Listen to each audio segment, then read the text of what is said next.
नमस्ते दोस्तों, स्वागत है आपका अपने YouTube चैनल परीक्षा अनअकैडमी पे। तो दोस्तों कैसे हैं आप सब? उम्मीद करती हूँ आप सब अच्छे होंगे। दोस्तों कभी आपने सोचा है कि जब हम बड़े हो जाते हैं तो हमें पेंसिल की जगह पेन क्यों थमा दिया जाता है?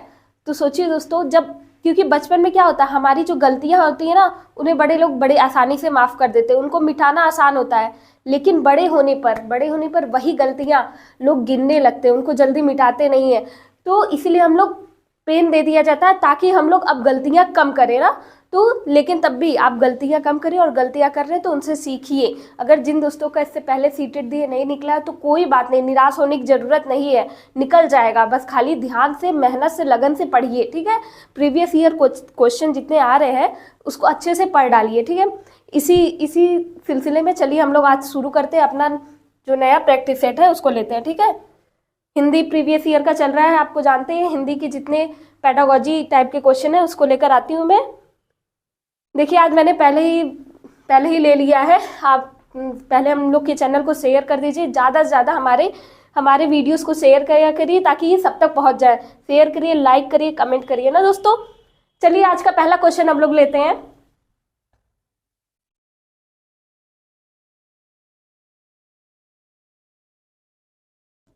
पहला क्वेश्चन क्या लिखा है? निम्नलिखित में से कौन सा क्षेत्रीय भाषा को परिभाषित करता है ना।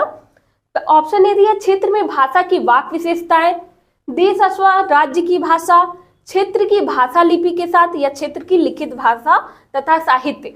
तो क्षेत्रीय भाषा बोला है दोस्तों, पता है ना, किसी भी क्षेत्रीय बोली क्या होती है? जब किसी क्षेत्र विशेष में बोले जाने वाली जो भाषा का एक रूप होता है वो क्या कहलाता है? बोली कहलाता है।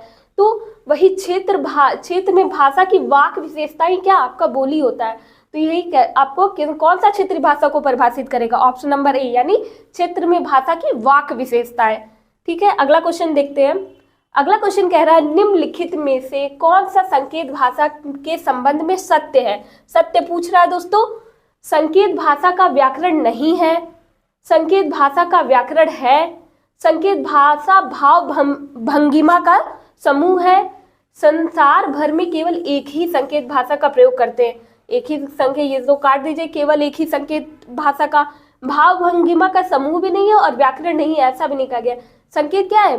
भाषा का व्याकरण है, क्योंकि इसमें भी जितने आपकी मुद्राएं, हाव, सारी चीजें व्याकरण से ए टू जेड लेकर सारे संकेत में आते हैं जो हम सांकेतिक भाषा का प्रयोग करते हैं। तो यहाँ आपका ऑप्शन नंबर बी सही हो जाएगा। अगला क्वेश्चन देखिए क्या लिखा है। भाषा सीखना है। भाषा सीखना क्या है? स्वाभाविक तथा अवचेतन, सुविचारित तथा चेतन, स्वाभाविक तथा सुविचारित दोनों है, जन्मजात तथा अस्वैच्छिक। दोस्तों भाषा सीखना यानी भाषा अधिगम की बात कर रहा है, अर्जन की नहीं ना। अर्जन रहता तो स्वाभाविक तथा अचेतन हो जाता, लेकिन भाषा सीखना क्या है? थोड़ा थोड़ा घुमा देता है ना, लेकिन उसको समझ के चला करिए, घबराया मत करिए। तो यह भाषा सीखना क्या? एक सुविचारित तथा चेतन प्रक्रिया हो जाएगी। जब हम उसको चेतन में होकर सीखेंगे तो वो भाषा सीखना कहलाएगा, यानी दूसरी लैंग्वेज जब हम सीखेंगे चेतन होकर ही सीखेंगे ना। तो यहाँ आपका ऑप्शन नंबर बी सही हो जाएगा। अब आगे बढ़ते हैं दोस्तों।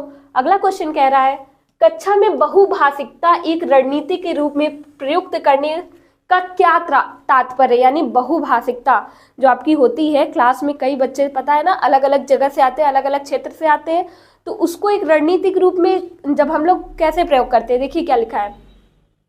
शिक्षार्थियों की समान भाषा को अंग्रेजी माध्यम की कक्षा में पाठ्य वस्तु के अनुवाद के लिए प्रयोग करना, शिक्षार्थियों की भाषा को भाषाओं के शिक्षण, अधिगम तथा विषय के लिए प्रयोग करना, कक्षा कक्ष में निर्देश के माध्यम से भाषा के सिवाय शिक्षार्थियों की अपनी भाषाओं का प्रयोग नहीं करने देना। भाषा का प्रयोग ये तो एकदम काट दीजिएगा जिसमें कह दे कि उनकी जो मातृभाषा है, बहुभाषिकता जो लैंग्वेज लेकर वो आते हैं, उसका जहां भी कहे कि आप प्रयोग मत करिए उसको तुरंत काट दीजिएगा ना। बहुभाषी वक्ता करने के लिए एक विद्यालय में अनेक भाषाएं सीखना नहीं, अनेक भाषाएं सीखना ये भी गलत हो जाएगा। और अंग्रेजी माध्यम की कक्षा में पाठ्य वस्तु के लिए अनुवाद करना सिर्फ अनुवाद करने के लिए नहीं होता है। क्या होता है, एक टीचर जो बच्चे अलग अलग क्षेत्र से आते हैं उनकी जो बहुभाषिकता होती है, जो अलग अलग भाषाएं बोलते हैं, उनको वो एक संसाधन के रूप में यूज करता है। दोस्तों ध्यान दीजिएगा, एक संसाधन के रूप में यूज करता है, उसको शिक्षण, अधिगम तथा विषय के लिए प्रयोग करता है ताकि बच्चों को सब चीज अच्छे से समझ आ सके। इसलिए आपका ऑप्शन नंबर बी यहाँ सही होगा। अगला क्वेश्चन देखिए क्या कह रहा है। निम्नलिखित में से कौन सा भारत में हिंदी भाषा के संबंध में सत्य है? हिंदी भाषा के संबंध में पूछ रहा है, भारत में हिंदी भाषा के लिए क्या सत्य है? यह भारत की राष्ट्रभाषा है। दोस्तों ये एकदम गलत हो जाएगा, हिंदी भारत की राष्ट्रभाषा नहीं है। यह शिक्षा में समान द्वितीय भाषा है, ये भी आपका नहीं होगा। यह भारत की सहराज्य भाषा नहीं, सहराज्य भाषा आपकी इंग्लिश है, ध्यान रखिएगा। सहराज्य भाषा क्या है? आपकी इंग्लिश है। हिंदी भारत की राजभाषा है, यही आपका सही है। हिंदी क्या?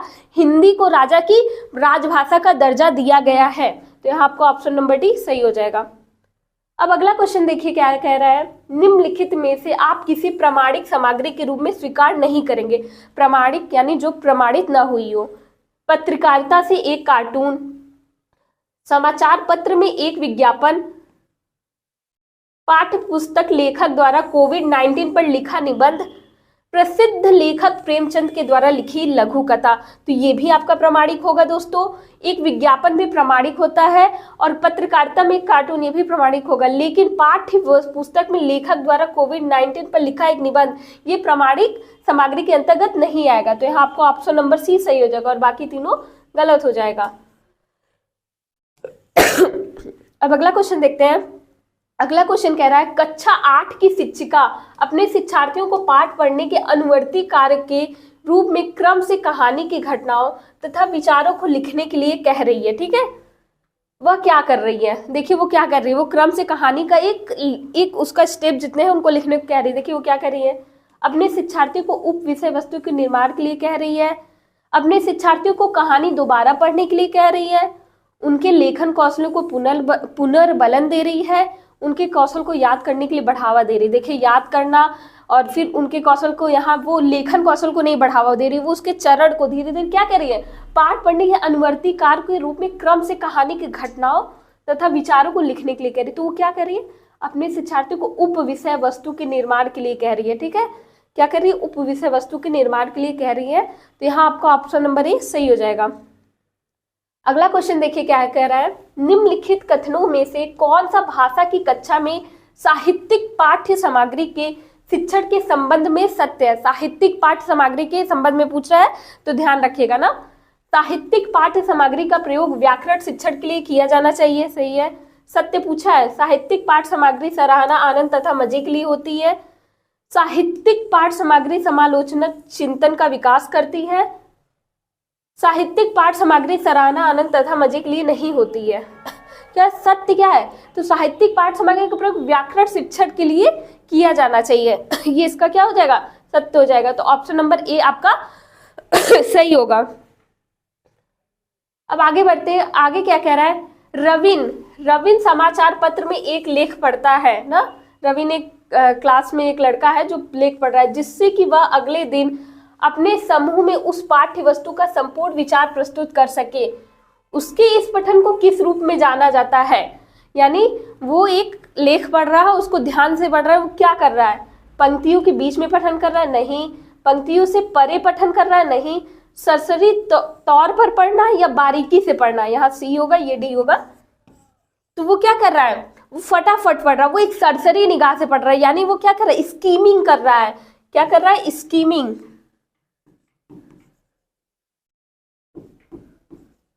ना। तो इसे क्या कहेंगे, सरसरी तौर पे पढ़ना। और जब कोई चीज बारीकी से पढ़ा जाता है तो उसे क्या कहते हैं, इंग्लिश में, अभी ध्यान रखिएगा जो दोस्त इंग्लिश में पेपर दे रहे होंगे उसमें भी यही सब सेम क्वेश्चन आता है, बस खाली क्या रहता है, उसका ट्रांसलेशन रहता है। तो हिंदी और इंग्लिश मिला के पढ़िएगा, आपके पेडागोजी के क्वेश्चन आपको सेम टू सेम मिलेंगे। ये मैं कह रही हूँ, मैंने पेपर देखा हुआ, सारे के सारे क्वेश्चन सेम वैसा ही क्वेश्चन इंग्लिश में एकदम 2 कॉपी उठा के दे रहा है ना। तो आप हिंदी इंग्लिश मिला के पढ़िएगा जिनका भी पेपर हो। और मुझे लगता है संस्कृत में भी ऐसे ही पेपर बन रहे होंगे, तो कॉन्सेप्ट आप समझ तो किससे रहे होंगे, यहाँ भी आप मातृभाषा का ही प्रयोग करके तब ना समझते होंगे। तो ध्यान रखिएगा, आप समझते हिंदी से कोरिलेट करके चलिएगा।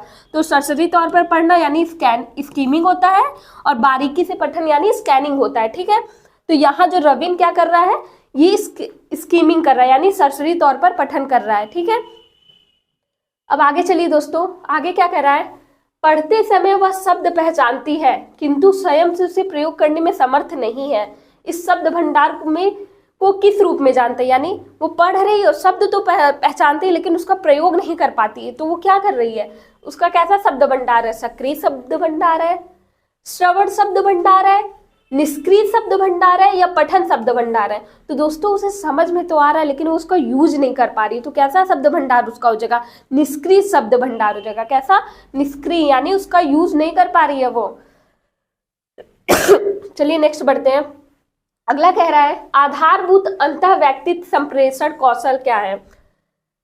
भाषा का वर्तमान में प्रयोग करते हैं, उच्च स्तरीय चिंतन के लिए भाषा का प्रयोग करते हैं, अमूर्त विचारों तथा संकल्पनाओं को प्रकट करने के लिए भाषा का प्रयोग करते हैं, विषय पर वैज्ञानिक शोध के प्रतिवेदन रिपोर्टिंग के लिए भाषा का प्रयोग करते हैं।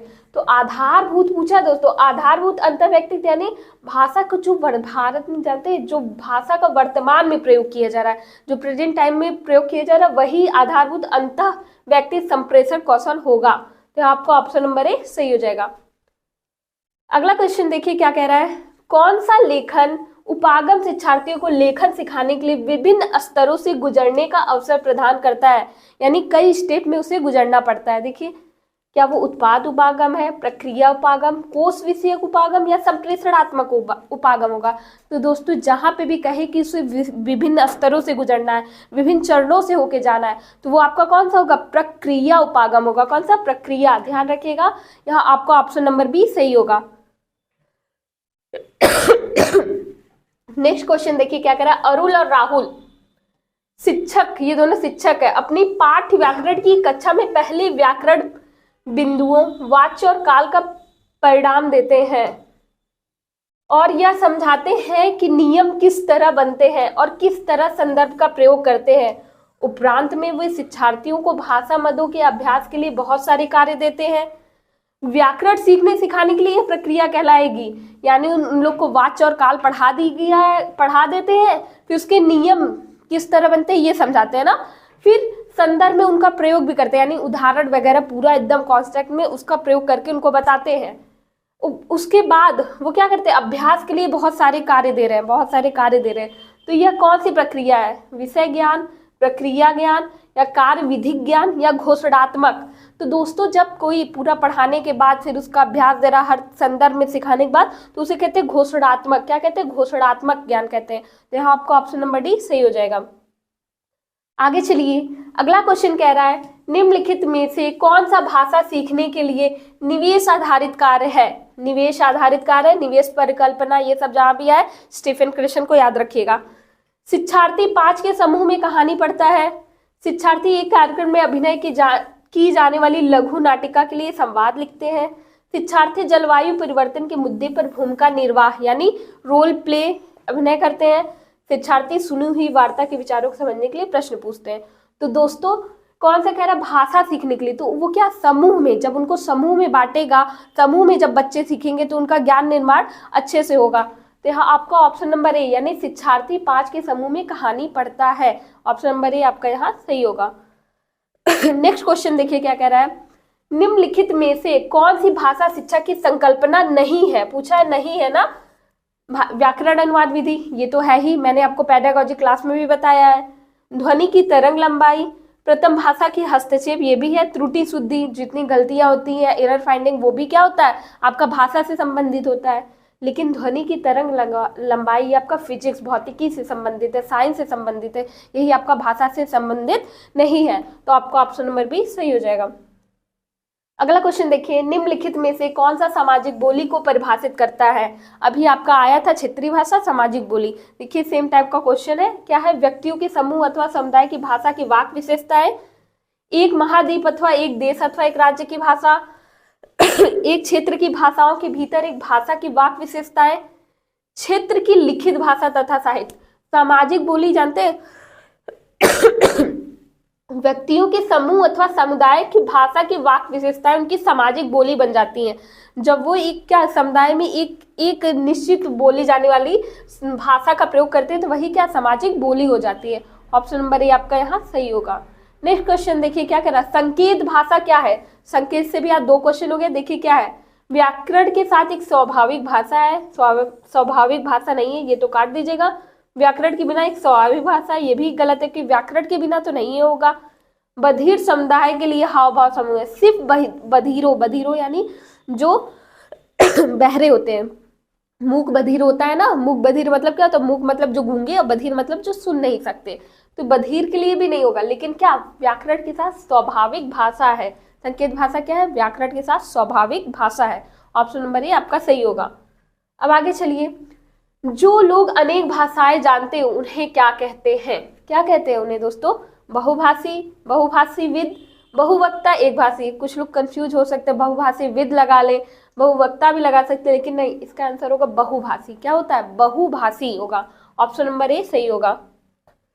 अब देखिए अगला क्वेश्चन क्या कह रहा है, एक बच्ची अपनी विद्यालय शिक्षा अपनी मातृभाषा में आरंभ करती है, ठीक है, तथा वह हाई स्कूल पूरा करने तक और अनेक भाषाएं जोड़ने की ओर अग्रसर होती है। इस भाषा शिक्षा युक्ति को क्या कहते हैं, मतलब वो पहले मातृभाषा से शुरू कर रही है अपनी शिक्षा, धीरे धीरे वो अन्य भाषाएं जोड़ती हुई चली जा रही है, तो इसे क्या कहेंगे, मातृभाषा प्रथम नीति, भाषा नीति के रूप में त्रिभाषा सूत्र, मातृभाषा आधारित बहुभाषिकता, भाषाओं के लिए शिक्षा नीति। तो दोस्तों वो मातृभाषा से शुरू करी है, फिर अन्य भाषाओं की ओर बढ़ रही है, यानी बहुभाषिकता की ओर जा रही है।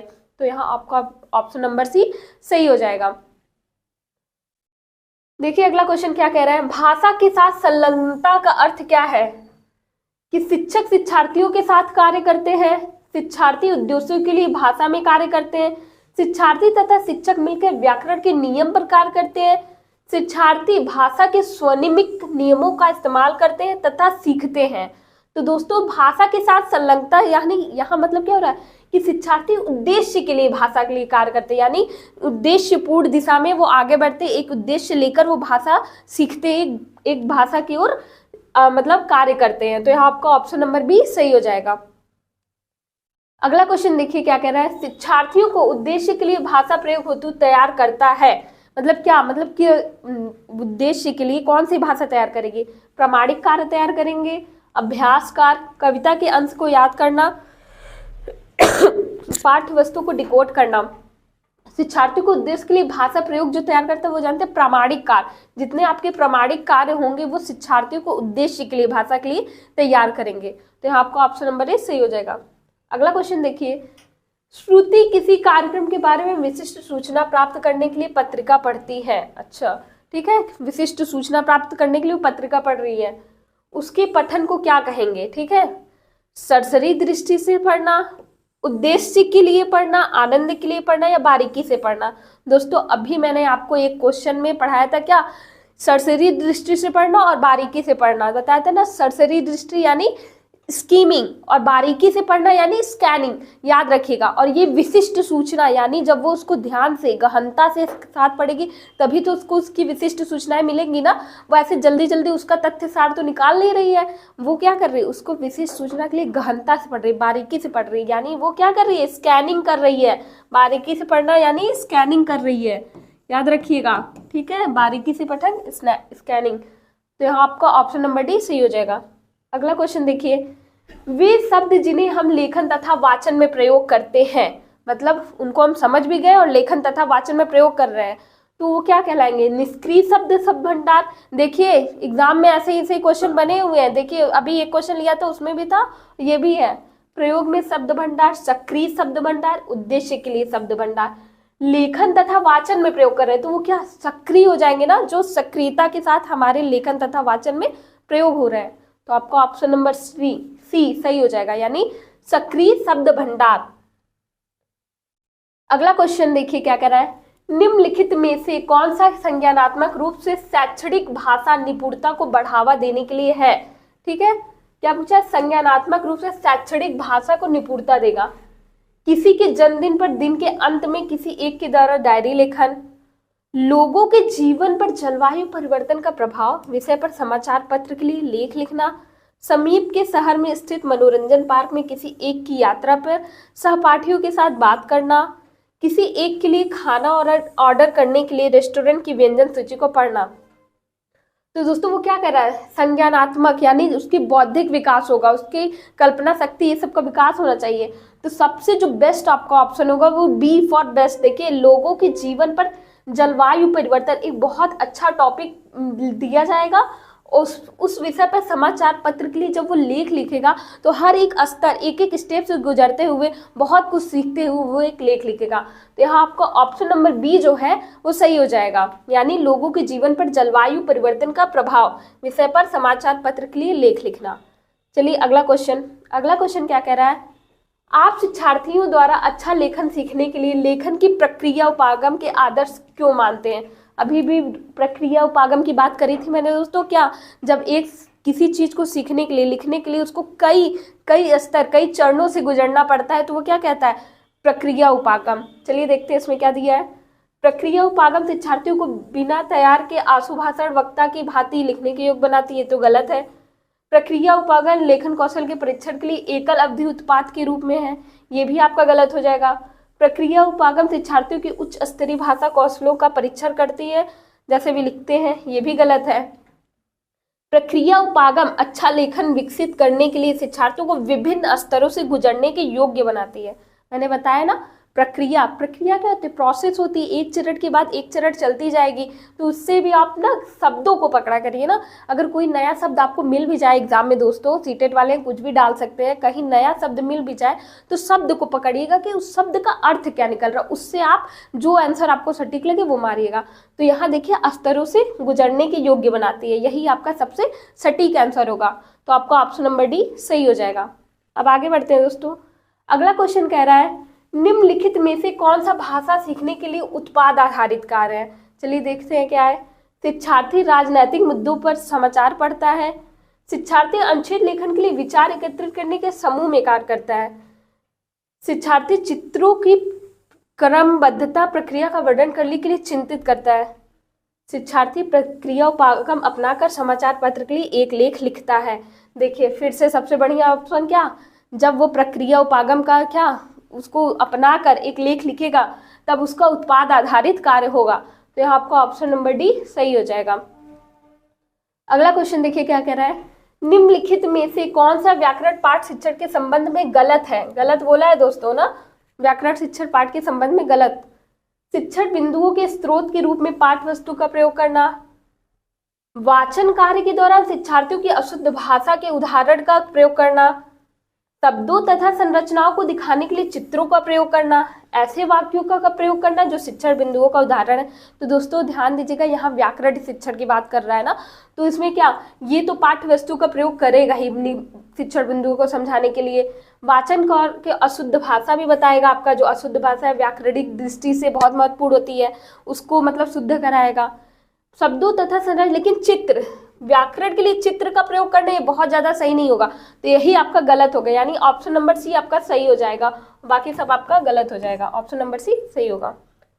अगला चलिए, अगला कह रहा है, निम्नलिखित में से कौन सा भाषा के विषय में सत्य नहीं है। यहाँ फिर क्या पूछा है, सत्य नहीं है। देखिए क्या, प्रत्येक भाषा की एक लिपि, तो सही बात है, भाषा के लिए लिपि आवश्यक नहीं है। अच्छा, प्रत्येक भाषा का एक व्याकरण होता है, ये भी सही बात है। भाषा प्राथमिक रूप से मौखिक होती है, ये भी सही है, लेकिन लिपि आवश्यक नहीं है, ये तो एकदम गलत बोल रहा है। प्रत्येक भाषा के लिए लिपि आवश्यक होती है, हर भाषा की अपनी एक लिपि होती है। जैसे हमारी हिंदी की लिपि क्या है, देवनागरी लिपि है ना दोस्तों, तो याद रखिएगा ऑप्शन नंबर बी आपका सही होगा। अगला क्वेश्चन देखिए क्या कह रहा है, भाषा तथा कार्य परीक्षण में पाठ्य वस्तु में जहां प्रत्येक छठे शब्द के बाद एक शब्द छोड़ दिया जाता है डैश के रूप में जाना जाता है। तो बड़ा इजी है, देखिए श्रुतलेखकार, क्लोज, व्याकरण आंतरिक कार्य, रिक्त स्थानों की पूर्ति।